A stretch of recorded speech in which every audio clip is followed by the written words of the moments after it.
Welcome to issue 201 of Critical Encounters, a podcast about Marvel Champions, a living card game by Fantasy Flight Games. Here, we take a good look at that most critical piece of the game, the encounter sets. We'll discuss those poorly understood characters, unfairly labeled villains, and their various plans to shape humanity and benefit the planet, as well as those so-called heroes intent on thwarting them.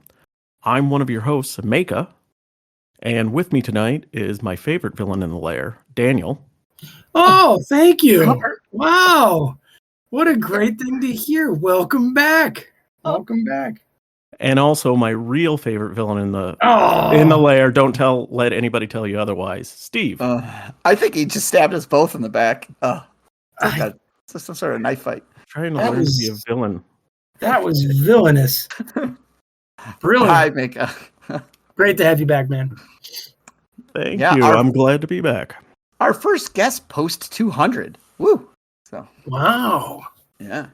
I've never been able to count up this high, so I had to look up what that number meant. It's a lot. You have become a historical fact, Mika. The first guest after 200. Yep. I will go down in the Library of Congress archives.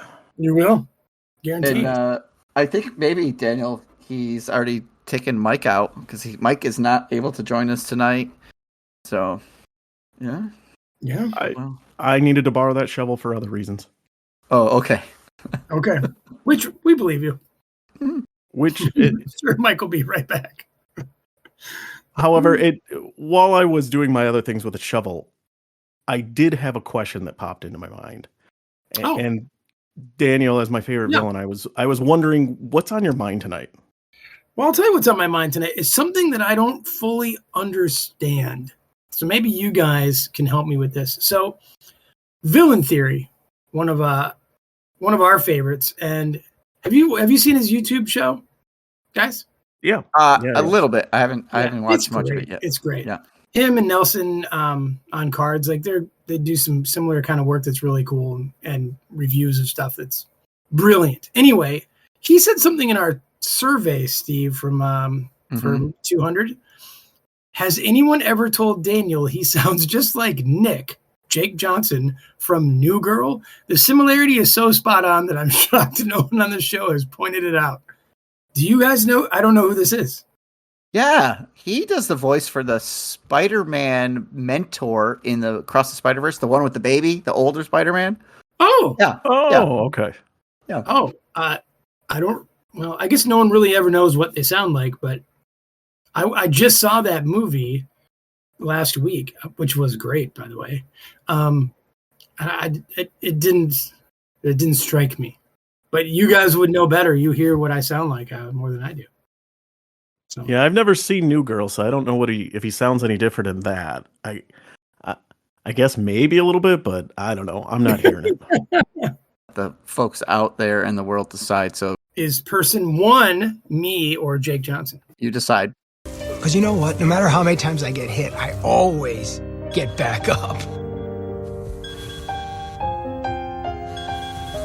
And I got a lot of time to reflect and work on myself. Did you know that seahorses, that they mate for life? Could you imagine a seahorse seeing another seahorse and then making it work? Because you know what? No matter how many times I get hit, I always get back up. I got a lot of time to reflect and work on myself. Did you know that seahorses, that they mate for life? Can you imagine another seahorse seeing another seahorse and them making it work? So, well, thanks, Villain Theory. Thanks for, hearing my voice. Thank you. Yeah, thanks. Nick from New Girl. I did watch some of those couple seasons of that. So, is that one of the Deschanels? Is in that or no? Yes, Zoe. Right? Yeah, it is Zoe. Okay. Oh, that show. Okay. Yeah, I never watched it, but now that Daniel's been mistaken for a celebrity.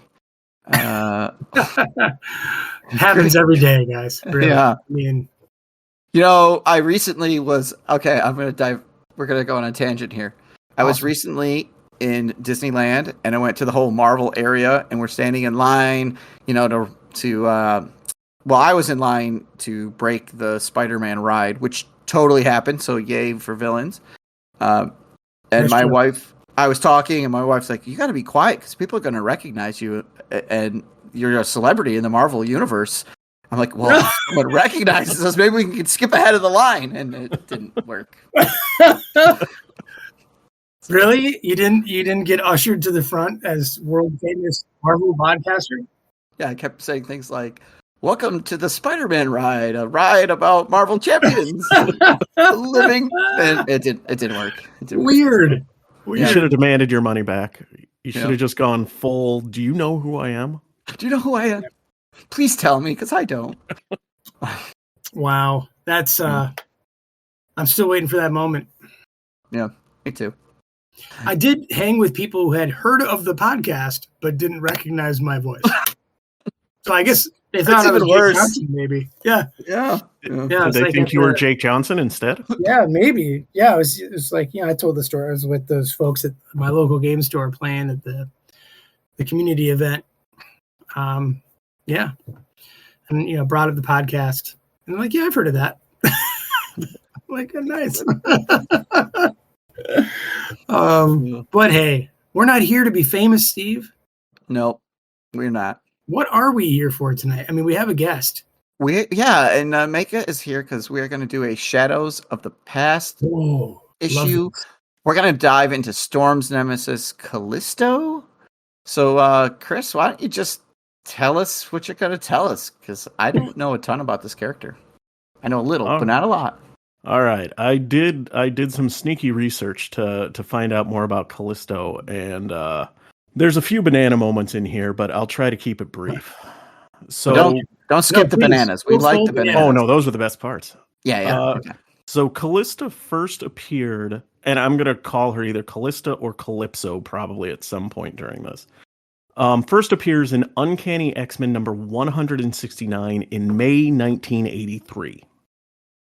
She is a mutant who leads a group of disenfranchised and outcast mutants living in the sewers of New York City called the Morlocks.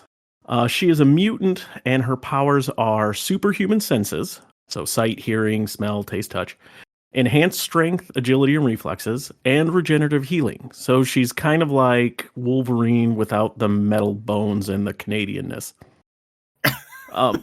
Later, they decide that she's got a tactical intuition, so she's like a brilliant tactician and can immediately, figure out all the little tactical things in a fight. And then at one point or another, she also has her arms replaced with tentacles. Oh, like you do. All right. Sweet. Yep, that's common in these things. But so while I was looking up information on her, there isn't a lot of information before she and the Morlocks show up, and they just kind of show up. Later in stories, it's kind of implied that she was a very beautiful woman, and just was trying to live with humans and be a mutant with humans, and that didn't go well. She got attacked. She lost her right eye, and her face got scarred up. And so she ran away from society into the sewers, and with some other mutants, Caliban, Sundry, and Mask, she formed the Morlocks as kind of a safe haven for all these outcast mutants that society doesn't want, and apparently Professor X doesn't want either, to go just live in these giant sewer tunnels down under New York City. Wait, isn't Caliban like an X-Force member? We have him as a card, right? Yeah, he joins X-Force later on, but to start with, he can sense mutants and find them, and they use Caliban to go find all these mutants to convince them to live down in the sewers. Oh, okay. I think I matches this card. Okay, go on. Later, they retcon things a little bit that Callisto was actually manipulated by Dark Beast from the future to organize the Morlocks. I'm not sure to what end, but that's what they decide. Anyway, so the first time she shows up, she has the Morlocks, since she's the leader of them, she has them go kidnap Angel, because she's decided she's the queen of the Morlocks, and she Okay. needs a prince to marry. And she's decided Angel is the most handsome man in the world, so why wouldn't she deserve the most handsome man in the world? Seems fair. Yeah.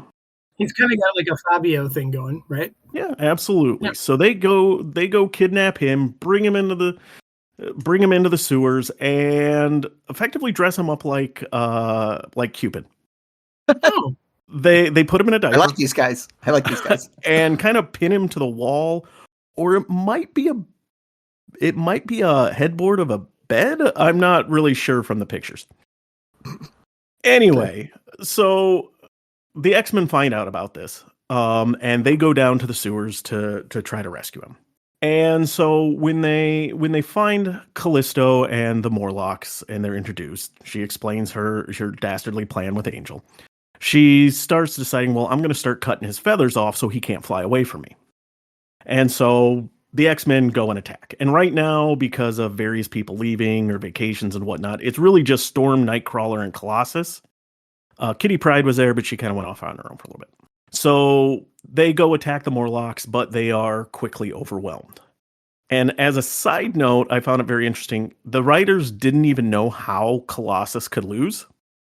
In the comic, they literally just have him fighting all these Morlocks, and then it's just kind of the thought bubbles are like, without knowing why, even though he should be impervious, Colossus was overwhelmed, and then it fades to black. It was like a scripted loss. Just you gotta lose, so you lose. Hey, sometimes the plot works in the villain's favor. Yep. Okay. So all right. So the X-Men are captured. After they're captured, they come to a little bit of a monologue going on, and then Colossus and Nightcrawler escape because Colossus just breaks out of his bindings and Nightcrawler teleports away. I mean, that's what they do. Yeah. However, and they fight and tussle, and Nightcrawler kind of takes down Callisto. But in the process, Storm is touched by a Morlock called Plague, who can give sicknesses and disease to people that they touch. And so Storm is sickened, and basically Plague says, hey, if you don't let Callisto go and surrender, I'm going to kill her. So they, of course, do, well, we surrender. So they surrender and are captured again. Well, while this is going on, Kitty Pryde was there, and she was also touched by Plague, and she's very sick, but Caliban found her. And Caliban, at this point, kind of has a crush on Kitty Pryde. So he brings her over to Callisto and say, hey, can you heal her? She needs help. She's going to die. And Colossus and Nightcrawler see that, get upset, and promptly break out again. So they go to Kitty Pryde and they demand that she be healed. Callisto says, nope, sorry, I'm the leader. I'm not going to let it happen. So Nightcrawler decides to challenge her to a duel for the leadership of the Morlocks. But Storm pipes up and says, no, I'm the leader of the X-Men. If anybody's going to fight her, I am, even though she's still weak from the plagueness. And so they're going to get into a challenge, but we find out that, of course, it's a challenge to the death. Oh. Dun, dun, dun. And so every, Real death or Marvel death? Wow. Wow. It's comic book death. So Nightcrawler's like, oh no, Storm won't take a life. And so they fight, and Callisto, of course, wants to use knives. She likes her knives. So Callisto and Storm have a brief knife fight. And by brief, I mean like 6 or 7 panels. And Storm wins. Stabs her in the heart. Wow. Well, luckily, being stabbed in the heart is not fatal. No, of course. Oh, well, this Callisto, she's pretty heartless. So. That is true. And she can regenerate. So, okay. So, but even though it wasn't to the death, only kind of deathy, Storm becomes the leader of the Morlocks. She orders them to heal Kitty Pryde, let Angel go, and to stop attacking or harassing humans up above in the streets. So there we go. And from there, Callisto and Storm, Callisto very rarely shows up on her own without Storm being around. She's kind of that, antagonistic figure with Storm. They argue, they fight, not to the death anymore, but they just don't get along very well. Eventually they kind of get to a good place because, power, friendship, yada, yada, yada, heroes, etc. Yeah. Okay. And I mean, that's her big story in it. But she does have a few other memorable stories in the comics. So Being the head of the Morlocks for a while and being down in the sewer, she was, of course, caught up in the whole Morlock massacre. But she did survive her wounds in the attack, and she ended up being saved by Moira McTaggart. And so, because she got saved and because the Morlocks got massacred, she decided, okay, I'll be Moira's bodyguard from now on. And so they had various adventures in the X-Men comics, including one time where they ended up on a parallel Earth where Nazis won. And then their Nazi components got teleported into the regular Marvel Earth. Because you can't have Earth parallel dimensions without, going to that world where Nazis win. You got to flippy flop. Yeah, you got to flip flop. Yep. Okay. All right. After she left the Morlock to do all this, Mask took over. And Mask is not a pleasant chap. He's very deformed, and his mutant power is he can reshape people's skins and body. And so he took over the Morlocks and had them capture Callisto. And he would torture her by turning her incredibly beautiful, even more so than she was before, like one of the most beautiful people in the world, and controlled her with a telepath that was part of the Morlocks. And they sent her up to the surface. They would turn her and made her into a supermodel. But then they'd kidnap her again, have her beauty fade, and just kind of keep torturing her by repeating the cycle. Dang. Eventually, she gets out of it because a Colossus with no memory of who he is, of course, runs into her, decides she's beautiful, and wants to save her. So she gets out of that, and they end up defeating Mask, and so Mask is quote unquote dead. And because of the telepathic control he had over the Morlocks, once he died, the Morlocks went and attacked Callisto to make her their leader again. Not really sure where that thinking was, but sure. They attack her to make her the leader? Yep, and injured her. It sounds like how I got in charge of this. Daniel came after me one night with a knife. No, you're the leader. No, you're totally true. So she was healed. She was badly injured, but she was healed, but it put her back to her, traditional scarred appearance.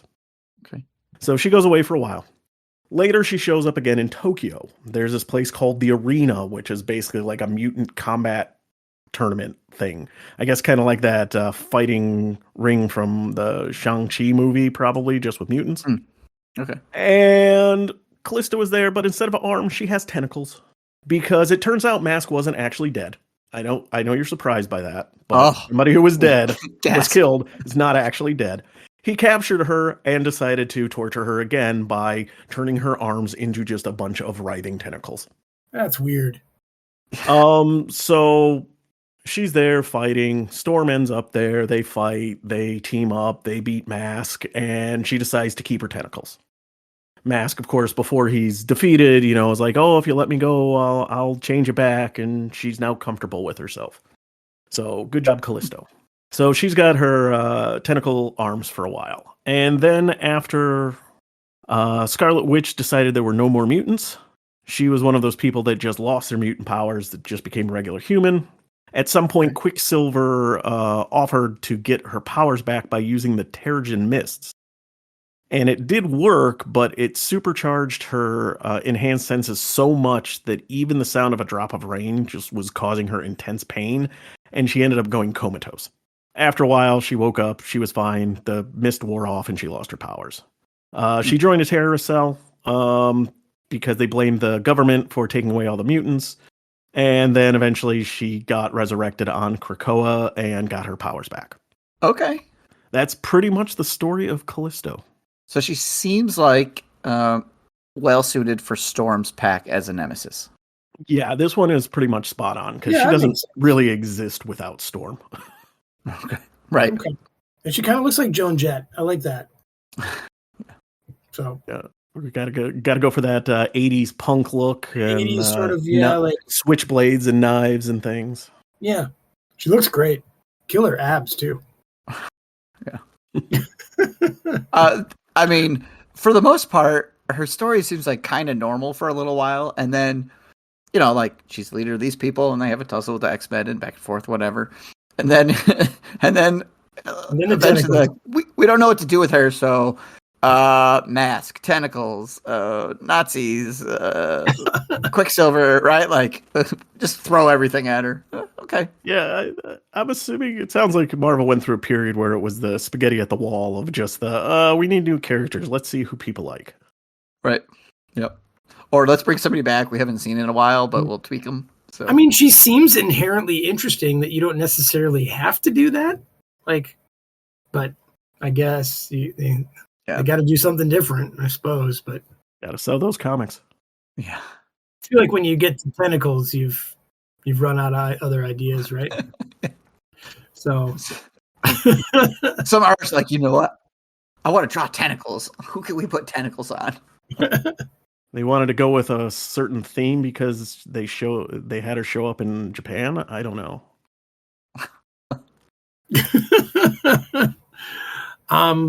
Wow. Well, let's talk about some cards because it seems like a pretty cool set. Yeah, let's dig into these next. All right, so you can find Callisto or the Storm's Nemesis in the Mutant Genesis wave in Storm's pack. 5 total cards, 4 by title plus the obligation. Mike's not here to read the obligation. Let's give him a second.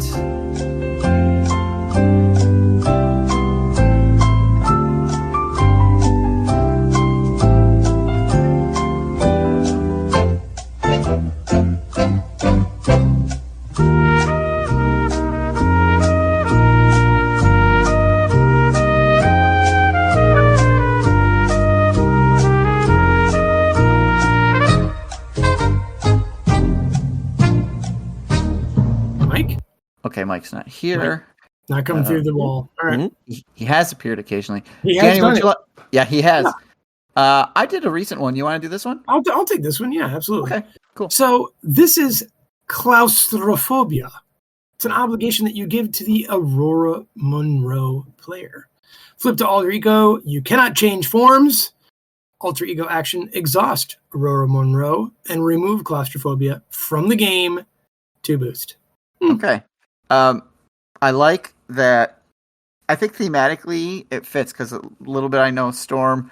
She suffers from claustrophobia. Okay. Clearly.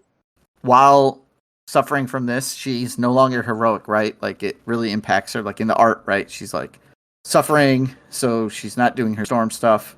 But oddly, Steve, in the art, she's in a fairly large room.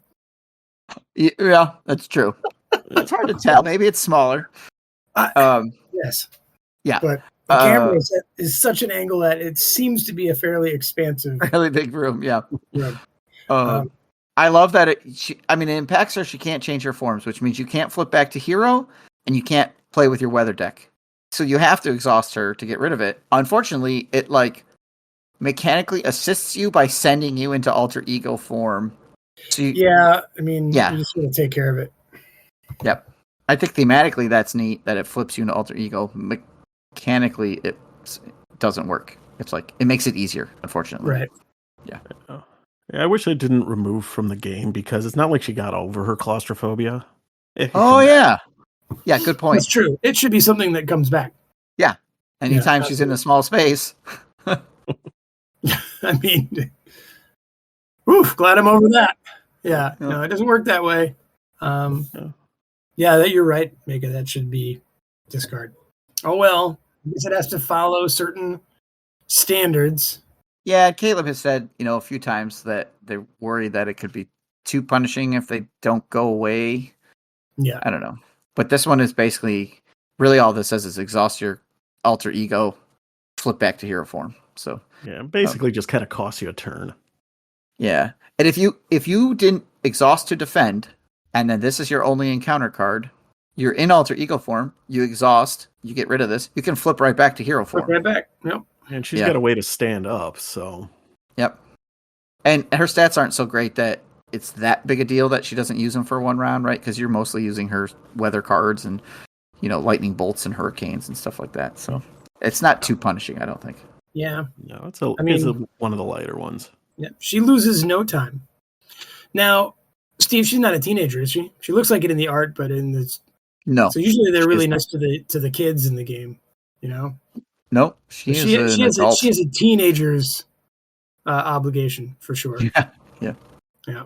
Well, all right. Not much to say there. That's a D- obligation from a villain's perspective. Well, how about the minion? Chris, tell us about the minion of the hour. I would love to. So Callisto is a 1 scheme, 3 attack, 5 hit point elite and Morlock minion with the best keyword in the game, Quick Strike. Boom. And then she has a forced interrupt. When a knife fight treachery is revealed, give Callisto a tough status card. And I love the fact that there's a card in the game called Knife Fight. But there are 3 boost icons on this. So she is tough. Not tough as in gets a tough card, but 3 attack, 5 hit points isn't too shabby. Not great. No, but not too she's shabby. going to be swinging most likely. 3 attack, quick strike. That's all you need. There it is. So Love it. yeah, and we'll talk about knife fight, but it's important to remember that's a forced interrupt. So when we get to knife fight, let's remember that it's a forced interrupt ability on her card. How many Morlock traded things do we have? Enemies, she's going to be the only one because in the next evolution box, when you're playing it, you are friends of the Morlocks and you're trying to help them, and you get Morlock allies. When I say you, I mean those heroes. Sure. So the Morlocks are the hero's friends, so she's the only enemy that has a Morlock trait on it. Interesting. Okay. I guess you have to fight her to make her your leader. Sure. Ah. Yeah, I like her. I think she's good. Yeah. Well, tell us more, Steve.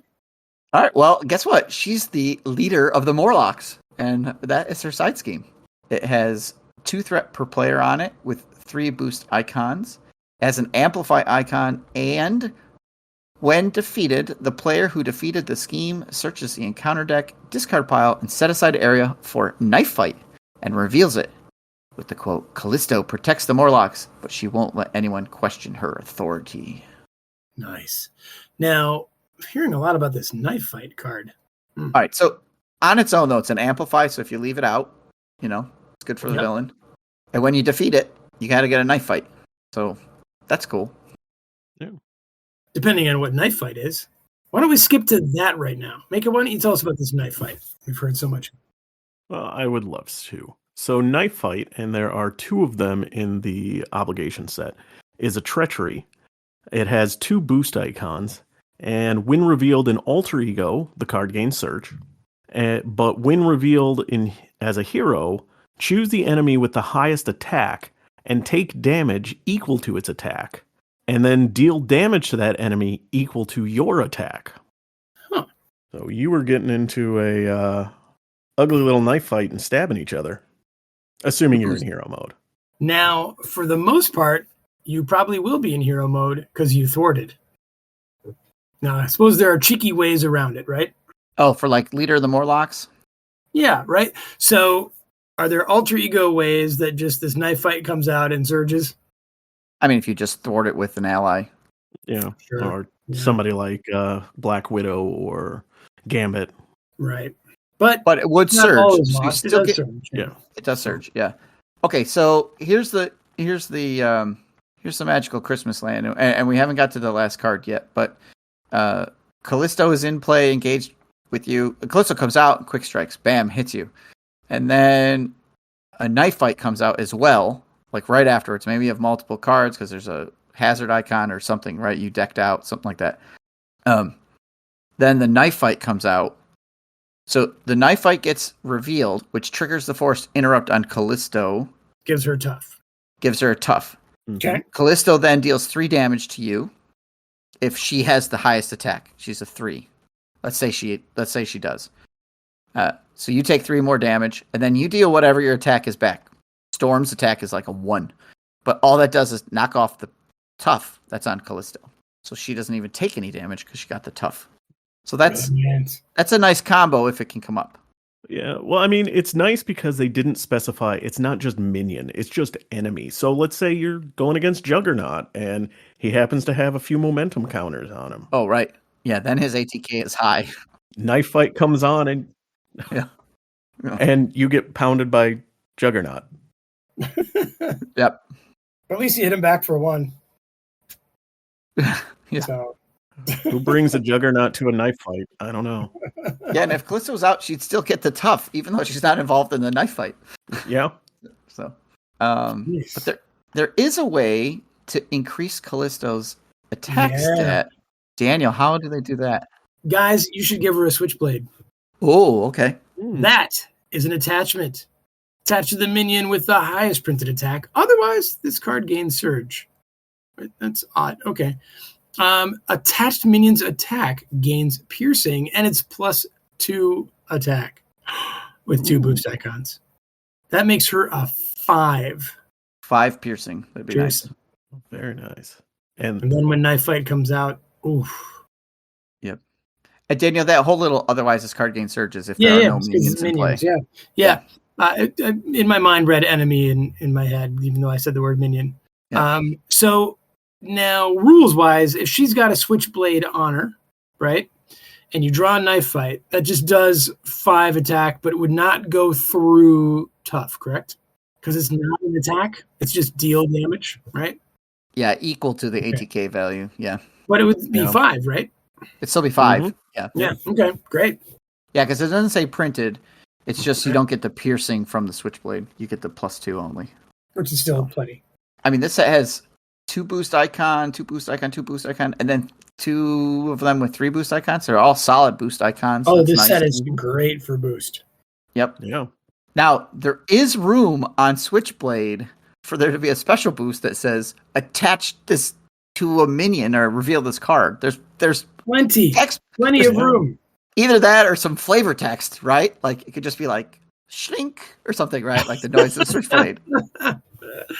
I like Schlink. Yeah. Everybody just write that in with a Sharpie on your card. Pencil it in. Schlink. I'm going to totally do that. I mean, Yeah, there's room there. goes perfect with her kind of knockoff Wolverine mutant powers too. Can't get the good schnick. It's just a schlink. Yeah. A knockoff version of that. I mean, I think overall it's a pretty good little minion set. Solid. Very solid. The cards all kind of relate back to each other. Like makes a nice little package. Yeah. I have a home brew rule for you guys. Ooh. When you play the Morlock Siege, you shuffle this in automatically because she's the leader of the Morlocks and you're trying to save them, so she's around. Oh, yeah. Just put it in. I mean, it makes sense, right? She won't let anyone question her authority. Right. Don't come to save her, people. She'll do it herself. Yeah. Yeah. Don't need you. That's a great home rule. Love it. Okay, good. Of course, real heroes won't do it because, it makes it hard. But No, cowardly. Yeah. Too much. All right, so let's give it a rating then. Daniel. I'm going to go A- with this. I really like it. Really like it a lot. Okay. I think she's legit. Got the quick strike, 5 hit points, a 3 attack is really nice. I think she's really cool. Yeah, I would agree with that. I mean, the obligation is like a D. But Yeah, that's the actual set itself, yeah, that's definitely A-. It works good thematically. None of the cards are going to whiff on you. She's guaranteed to get, well, I suppose if you're an alter ego, but otherwise she's pretty much guaranteed to get at least an attack off. Yep. And the side team's going to get an attack off too. Somebody has to clear it, which is going to go fetch a knife fight from anywhere out that it is. Yep. I mean, I suppose it could just surge. So even still, you're going to surge into something. So at least it will trigger, and it could be an attack. It might change the way you go after it, right? When do I clear the side scheme because I know I'm going to get hit with a knife fight. So, all right, Well, it's good. It's that's good. good. Solid. Nice. All right, a couple A- there. That sounds good. Chris, where can the folks find you out there on the interwebs? Well, I'm usually running around the Discords as Maka, and you can also find me on YouTube as Knight of the LCG, where I'm posting a bunch of Marvel Champions, and recently got Earthborn Rangers, and posted a few videos of that up. So, I'm gonna have to take a look. I'm interested in that. Some gameplay will be fun to watch. Right on. What do you think? What do you think of that game so far? So far, I'm enjoying it. It's definitely weird not having a main protagonist or enemy that you're going after, that you're just wandering around. I had to help somebody find a nice fishing hole. Not quite the same as battling punk mutants with switchblades in the sewers of New York City. tentacle arms holding switchblades. Yeah, But sometimes you just need a fishing hole quest. I just think Not enough of that in Marvel Champions, really. No, there's not. Well, you know what? Folks, if you have a favorite Marvel Champions fishing hole quest you can tell us about, why don't you do that? You can email us at criticalencounterspod@gmail.com or Critical Encounters on Facebook. You can find our YouTube channel or Patreon by searching for Critical Encounters Podcast. And on Discord, we are Vardain, Big Foam Love, Wandering Took, and Maka. If you like our show, tell your friends. If you don't like our show, tell your enemies. Callisto, take us out. I'm going to ruin that pretty face of yours.